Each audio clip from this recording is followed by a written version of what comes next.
Well, welcome back, my friends, to another rousing rendition of Choir Boys Outdoors, a Fallkniven rendition, if you will. This is the A1X Pro, and I am super stoked to bring it to you. Now listen.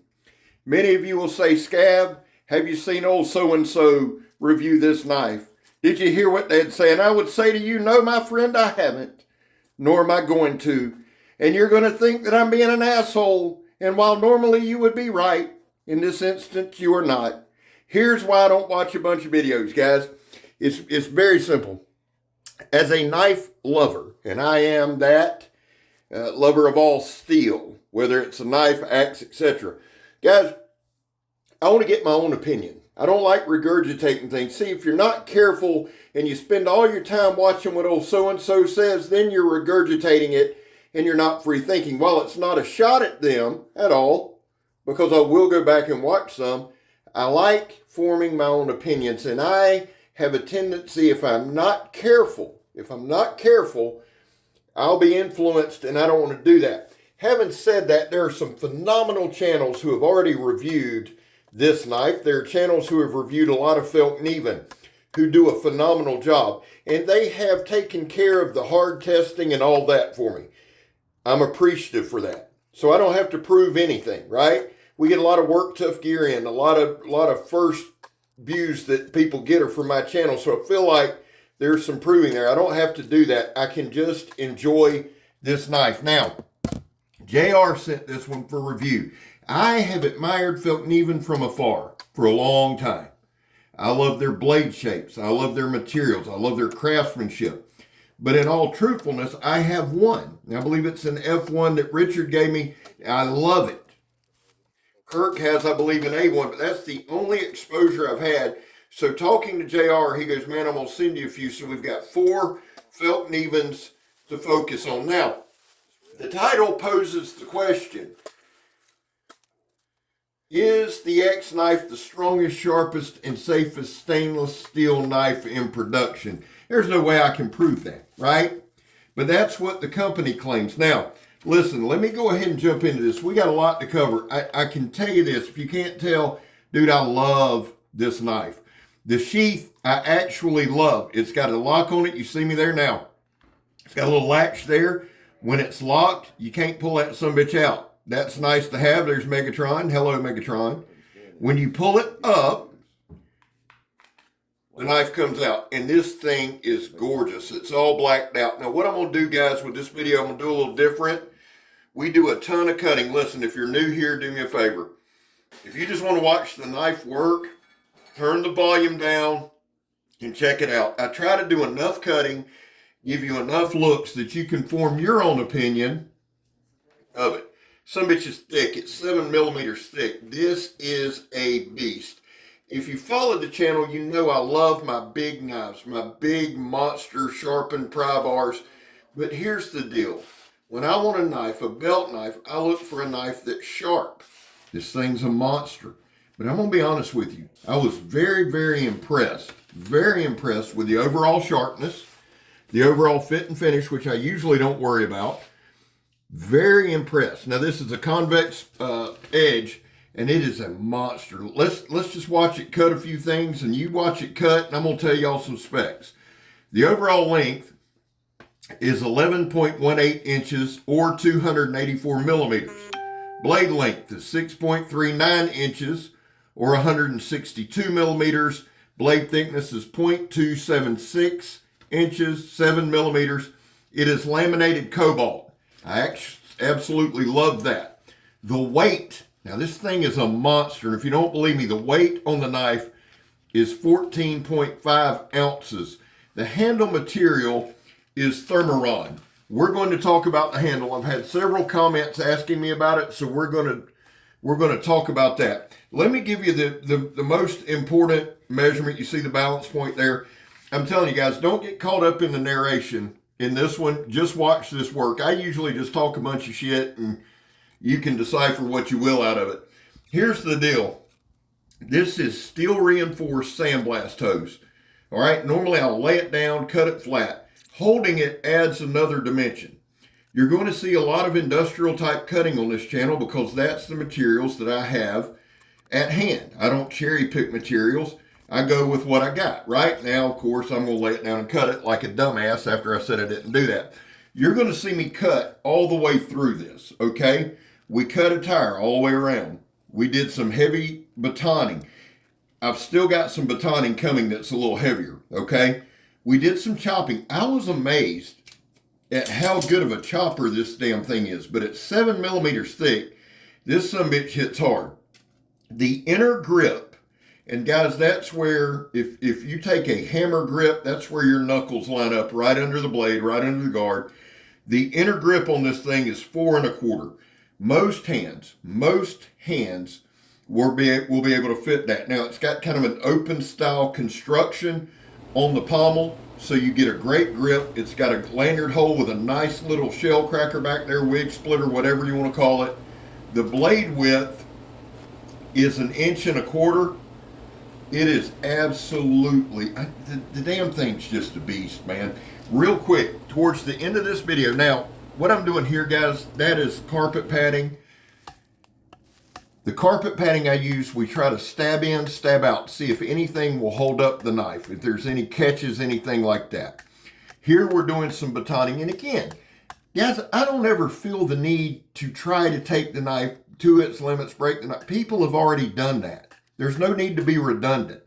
What I like doing with a knife is using it, go a little more than what I normally would, right? I don't do a lot of batoning in real life. I think it's important that I mention that. It's good for YouTube views and shit. But the truth is, this knife held up insanely well. Now, we're going to do some real heavy batoning here in a minute on a pressurized 4x4 into wood knots and things like that. I tried to do a lot of cutting. I tried to do chopping, slicing, and cutting. And the thing is this, the knife is comfortable. Now let me get to the handle. The last couple of segments with the handle, I do something I never do. I put gloves on it. Let me tell you why. I had a comment that said, man, the handle will eat your hand up. And then a couple comments, Gab, tell us what you think of the handle. The best way for me to describe the handle, the Thermarun, it's aggressive. Okay, it's grippy, it's aggressive. For me, now, and I'm always careful when I say this because this isn't a tough guy thing at all. But for me, I've worked on the books for about 37 years. The vast majority of that's been with my hands. I've broke my hands a ton of times. So I've got dead spots in my hands. I've got broken hands. I've got rough hands, okay? Now, I will say this, and again, when I say this, for me, I like the grippiness. It is grippy and it is aggressive. If you were going to do a lot of chopping, I would recommend a glove. I really would. Let me tell you a thought I had, because here's what happens. I don't do like in-depth research on a knife before I review it, and that's the other reason I don't watch a lot of videos. Now, I'm going to go back. I know there's a lot of videos on this knife, so I am going to go back and review some, right, to see if I line up with what they line up. But the thought crossed my mind today, when something's that grippy, that aggressive, I almost wonder if it was made with the thought of using like a glove. Like if this was for military, law enforcement, etc., some kind of tactical force that might use that glove. I don't know. Y'all can let me know. Now here, I don't normally do it all, but it was a nail that was coming out, so we just went ahead and did a little prying, pried it up. It come on up pretty easy, and I'm not trying to be deceptive here. It was loose, so I thought this is a good way to do it, and I used the back of the knife the entire time. Now, we're going to do a chest lever pull here, chest lever cut here. You'll see me doing this several times. It gives me the feel for the knife.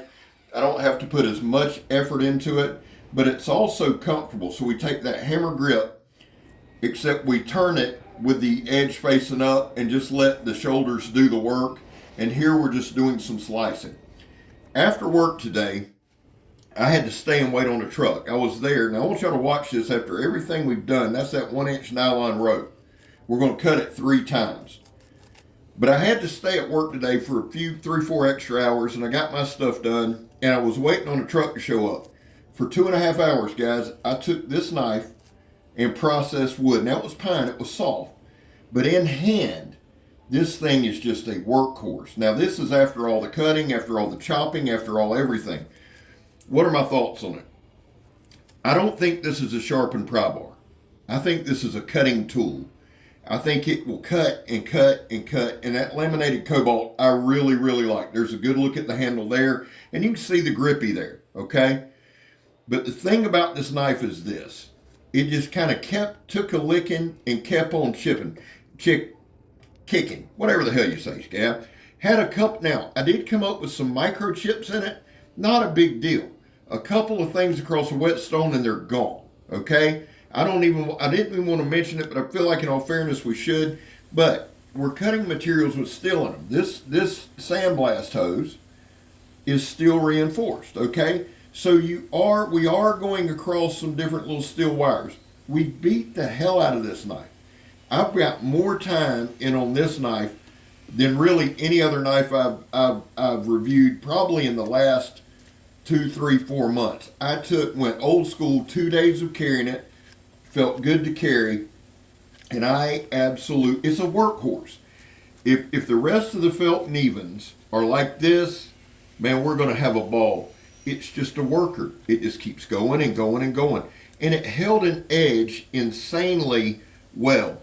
Now, 2 days of hard use, probably 4 or 5 hours, seriously, each day of hard use. Now, I'm not trying to, this is with this glove. That's one of those cheap convenience store gloves. Get it for $4 or $5. I wanted to do it just to see how it felt with a knife. I never use gloves. I'm going to tell you something. That thing right there locked in place. And again, we're not going for time. We're not going for effort. I just wanted to see how the glove felt. Felt really well. Now, in the next clip, I'm going to put my left hand in kind of a more tactical style glove, a more form-fitting glove. And I'm going to tell you something. You couldn't wrench this knife out of my hand. So it does lead me to believe that the handle was thought or based on using a glove there. Now, guys, we're coming to the end. And at this point, I got to tell you, there was a time in this country where 22 vets a day took their own lives. Now, stats are everywhere. The number's actually between 15 and 29.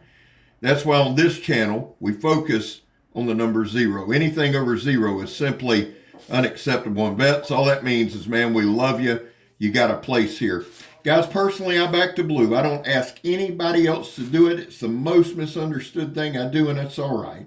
It's all right. I'm not arguing over it. Finally, if you're an addict, never quit quitting. And remember this before anything else. I'm Scab. You're not. I'm gone, son.